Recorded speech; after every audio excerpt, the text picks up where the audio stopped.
Hi guys, क्या हालचाल। I hope आपका पेपर अच्छा गया होगा। आज का फर्स्ट पेपर एडवांस अकाउंट्स का हुआ। हालांकि इंडिया के कुछ पार्ट को छोड़कर बाकी पार्ट में पेपर रहा। पंजाब और जम्मू साइड पेपर नहीं हो पाया। आई बिलीव कि अच्छे से उनका वहाँ पर सब अच्छा अच्छा हो जाए, उसके बाद वो बच्चे भी पेपर दे देंगे। अगर बात करें आज के पेपर की, एडवांस अकाउंट्स के पेपर की, तो सबसे पहले आप मुझे बताएंगे कि आपका पेपर कैसा गया। इजी आया था, मॉडरेट था, एवरेज था, एमसीक्यू कैसा था, आप मुझे बताइएगा। मैं अभी आपके सामने पेपर का रिव्यू कर रहा हूं, कौन सा क्वेश्चन कौन से टॉपिक में से आया, और मेरे पॉइंट ऑफ व्यू से वो टॉपिक, वो जो क्वेश्चन था वो इजी था या टफ था, वो भी मैं आपको बताऊंगा। और एंड में, इस वीडियो के एंड में मैं आपको अपना व्यू बताऊंगा कि मेरे हिसाब से ओवरऑल पेपर कैसा था। हालांकि मेरा रिव्यू मैटर नहीं करता, ठीक है ना, और ये रिव्यू हर इंसान का अलग अलग हो सकता है। सबसे पहले मैं आपको बता दूं, पेपर आईसीएआई के मॉड्यूल के अकॉर्डिंग था। मतलब मैं ओवरऑल अगर पेपर देखूं तो मैंने जहां जहां येलो करके रखा है वो क्वेश्चन मुझे लगे कि बॉस अच्छे क्वेश्चन डाले। एक्चुअल में आईसीआई ने, जो हम कहते हैं ना कि 3-4 क्वेश्चन आईसीआई डालता है, थोड़ा सा टेस्ट लेता है आपके ब्रेन का, तो मुझे वो भी फील आया कि हाँ, आईसीआई ने कहां कहां आपके ब्रेन का टेस्ट लिया है। सर पेपर लेंदी था बेटा, सच बताऊं ये बात बहुत पुरानी हो चुकी है। मतलब पेपर सर लेंदी था। मैं, आप मुझे 4 गालियां मार दो, आप मुझे 40 गालियां मार दो, यार पेपर लेंदी होता है।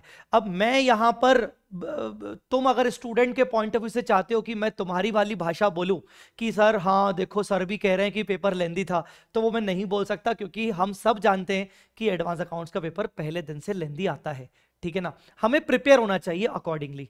तो चलिए अभी बात करते हैं सबसे पहले 70% डिस्क्रिप्टिव की। तो AS22 पूछा गया, 5 मार्क्स का इजी क्वेश्चन था।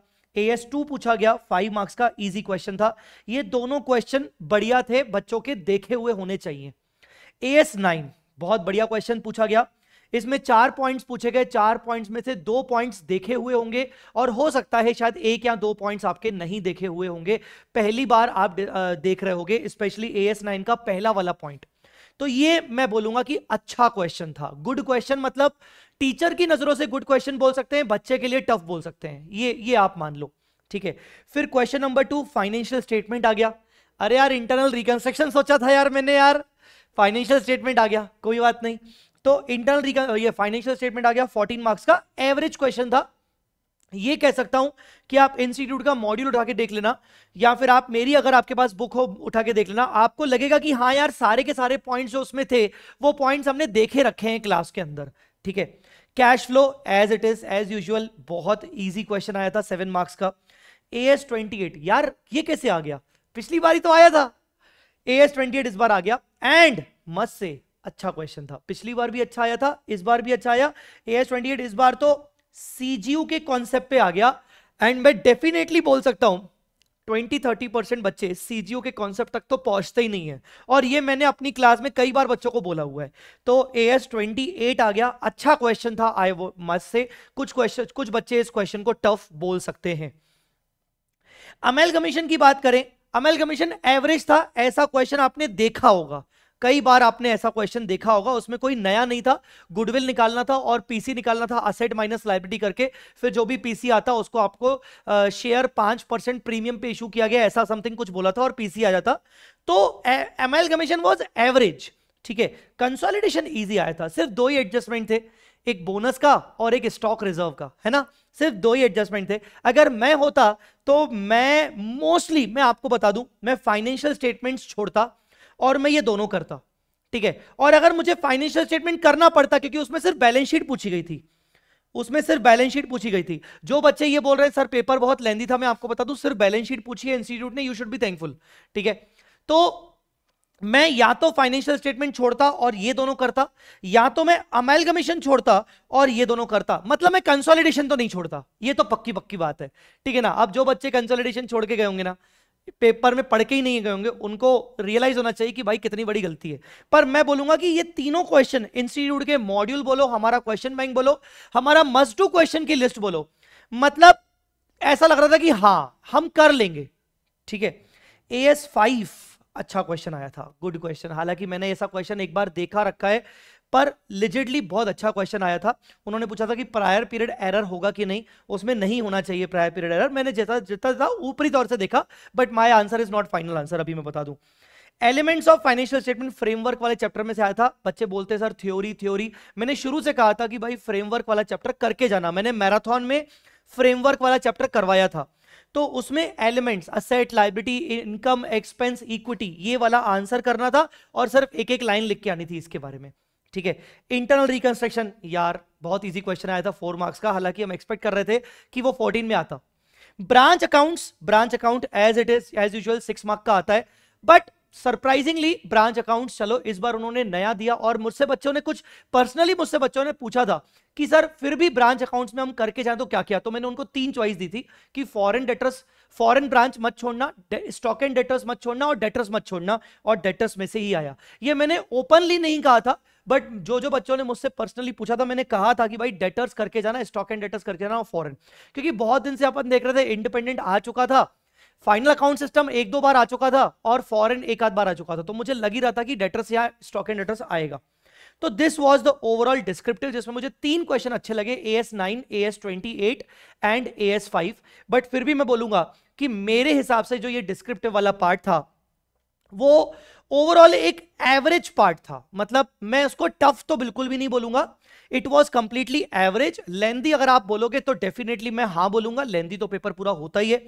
अब ऐसा पेपर जहां पर 3-3 बैलेंस शीट्स बनानी पड़े विद नोट्स टू अकाउंट्स, तो वो तो लेंदी होगा ही होगा। ऊपर से कैश फ्लो स्टेटमेंट का भी फॉर्मेट प्रिपेयर करना है, फिर तो यार लेंदी होगा, ठीक है ना।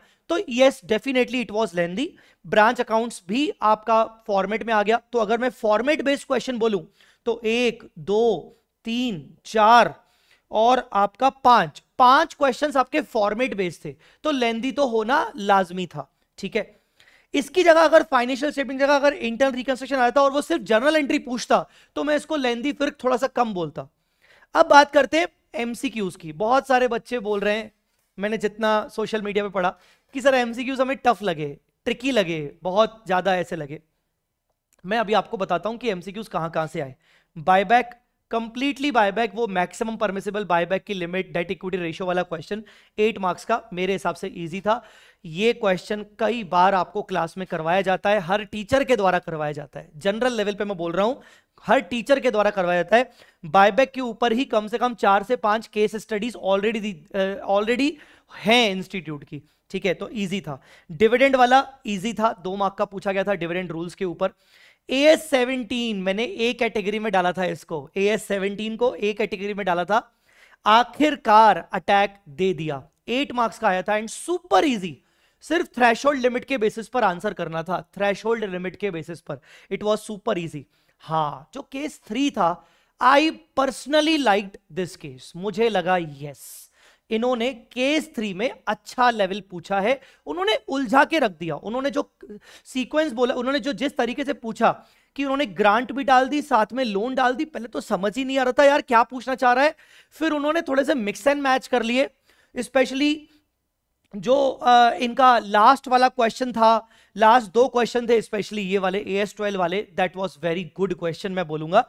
तो केस 3 आप कह सकते हो डेफिनेटली कि सर टफ था, टफ बोलो या गुड क्वेश्चन बोलो, डेफिनेटली मैं बोल सकता हूं कि yes it was a very good question. AS15 के ऊपर था एक क्वेश्चन, बहुत इजी, कैलकुलेटर पे सॉल्व हो जाता कुछ सेकंड्स में। और AS10 ये भी 1 मिनट के अंदर कैलकुलेटर पे सॉल्व होने लायक था, सबने देखा हुआ था ये क्वेश्चन, ये दोनों क्वेश्चन सबने देखे हुए थे। तो अगर MCQ में बोलूं तो ये छोड़ के बाकी मुझे सब इजी लगे, तो मुझे MCQ भी लगभग एवरेज कैटेगरी का मैं बोल सकता हूं। बच्चों पेपर ओवरऑल एवरेज था, मैं ये कह सकता हूं कि पेपर वाज ओवरऑल एवरेज, ठीक है। सर आपके मस्ट डू क्वेश्चन से कितना आया, मैंने पूरी तरीके से स्टडी अभी नहीं किया, बट हां मैं ये कह सकता हूं कि जैसे ए बी कैटेगरी जो मैंने आप लोगों को दिया था, उसमें से ए कैटेगरी में से 77 मार्क्स का आया इंक्लूडिंग एमसीक्यू, और बी कैटेगरी में से 41 मार्क्स का आया, कुल मिला के होता है 118 मार्क्स का ऑप्शन मिलाकर। अब यहां ए कैटेगरी बी कैटेगरी जो मैंने फाइनल लेवल में दी थी वो मैंने इंटर में नहीं दी थी, मैंने ए कैटेगरी बी कैटेगरी पहले से ही बोल दिया था बच्चों को कि देखो सारे टॉपिक्स इंपॉर्टेंट है, सब में से आएगा मान के चलो, पर हां कौन सी कैटेगरी आपको पहले पढ़ के जानी है वो मैं आपको बता देता हूं। तो जो ये ए और बी कैटेगरी का मैंने सीक्वेंस बताया था, वो मैंने इंपॉर्टेंस के पॉइंट ऑफ व्यू से बताया था कि पहले ये वाले टॉपिक्स पढ़ लेना, तो ऑफकोर्स उसमें समझ में भी आता है कि हाँ यार, मतलब 2/3 पेपर उसी में से आया। जहां तक बात करें मस्ट डू क्वेश्चंस, मैं इतना कह सकता हूं कि हमारे जो 151 मस्ट डू क्वेश्चंस थे, 151 मस्ट डू क्वेश्चन थे, उसने बहुत ज्यादा हेल्प की होगी बच्चों को। डेफिनेटली उसमें उसमें बच्चों को बहुत हेल्प हुई होगी। कुछ डायरेक्ट क्वेश्चंस आए थे और कुछ ऐसे आए थे कि हाँ यार 151 जो होता है ना, आप लोग पूछते हो कि सर 151 कर ले, बाकी तो कुछ और करने की जरूरत नहीं पड़ेगी। मैं आज भी उस पर स्टिक रहूंगा कि यस, जिसने 151 क्वेश्चंस कर लिए होंगे तो डेफिनेटली उसको ये पेपर अच्छे से डुएबल लगा होगा। अच्छा, जब भी मैं 151 क्वेश्चंस की लिस्ट, ये जो लिस्ट देता हूं, इसका मतलब ये नहीं होता है कि डायरेक्ट इसी में से ऐसा ही क्वेश्चन बन के आएगा, ऐसा नहीं हो सकता। हाँ, आ गया तो बहुत अच्छी बात है, जैसे मेरे फाइनल में आया था अच्छा खासा, इंटर में मुझे लगता है 100 आया, डायरेक्ट क्वेश्चन 100 आए। पर मैं आज भी बोलूंगा कि 151 क्वेश्चंस के बेसिस पर डेफिनेटली ये पूरा पेपर डुएबल है, पूरा पेपर डुएबल है। मतलब शायद एक या दो क्वेश्चन छोड़ दें, बाकी ऐसा लग रहा था कि यार 151 ने बहुत अच्छा खासा सपोर्ट किया होगा। ठीक है, आपका क्या है इस पे पॉइंट ऑफ व्यू, मुझे जरूर बताइएगा। आपको किस तरीके से मेरे वीडियोस ने या मेरे गाइडेंस ने आपको हेल्प किया। हमने 3 मिनट शॉर्ट्स बनाया था, हमने एएस चार्ट रिविजन्स बनाए थे, हमने मैराथन में 100% मैराथन कवर किया। आपको क्या क्या हेल्प हुआ मुझे जरूर बताइएगा। वीडियो को प्लीज जरूर लाइक करिएगा। अब बात करते हैं, देखो तुम्हारे अगला पेपर है लॉ और उसके बाद है टैक्स। अब तुम सब जानते हो कि तुम्हारे पास 2.5 डेज का छुट्टी है, और ऑफ कोर्स कोई बेवकूफी होगा जो 2.5 डेज में लॉ पढ़ेगा। अब आप ये समझ सकते हो कि टैक्स का paper most of the cases में टफ आता है। टफ में कभी जीएसटी टफ हो जाता है, कभी इनकम टैक्स टफ हो जाता है।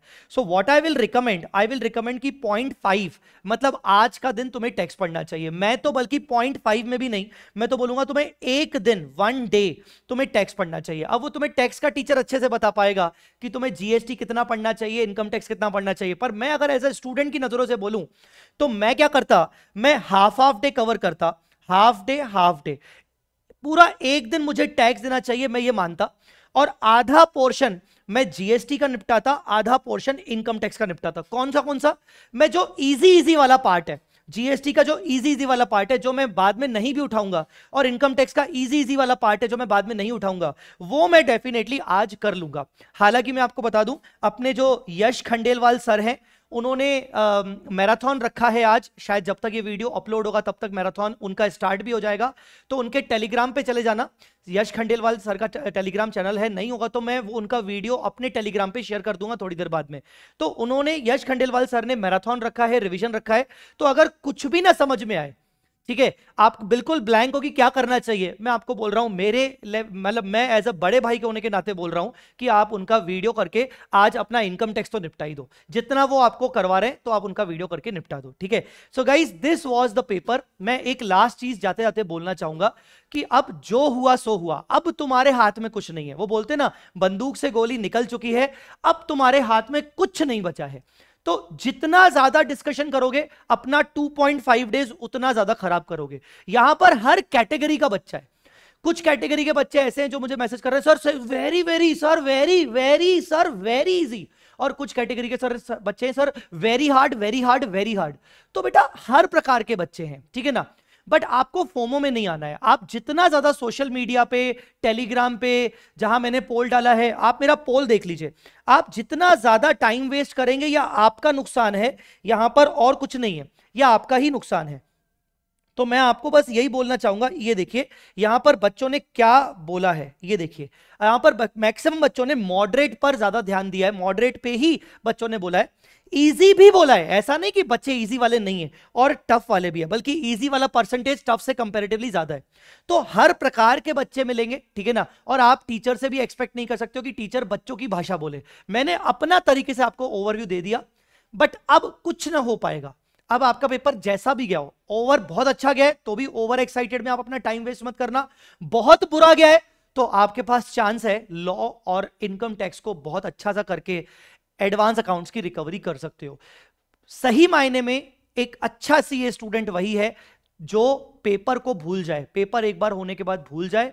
थोड़ा सा डिस्कशन करने के बाद वो लग जाए आगे के पेपर्स में, और वो दोनों नजरिए से एक अपने आप को बैलेंस करके चले। चाहे उसका पेपर कितना भी अच्छा हो, वो ज्यादा खुशी ना दिखाए और लग जाए, और चाहे कितना उसका पेपर बुरा गया हो तो भी वो दुख ना बनाए और वो आगे लग जाए। वही एक सही मायने में सही मैच्योर सीए स्टूडेंट कहलाता है। ठीक है, तो वीडियो पसंद आए तो लाइक जरूर करिएगा, चैनल को सब्सक्राइब करेगा।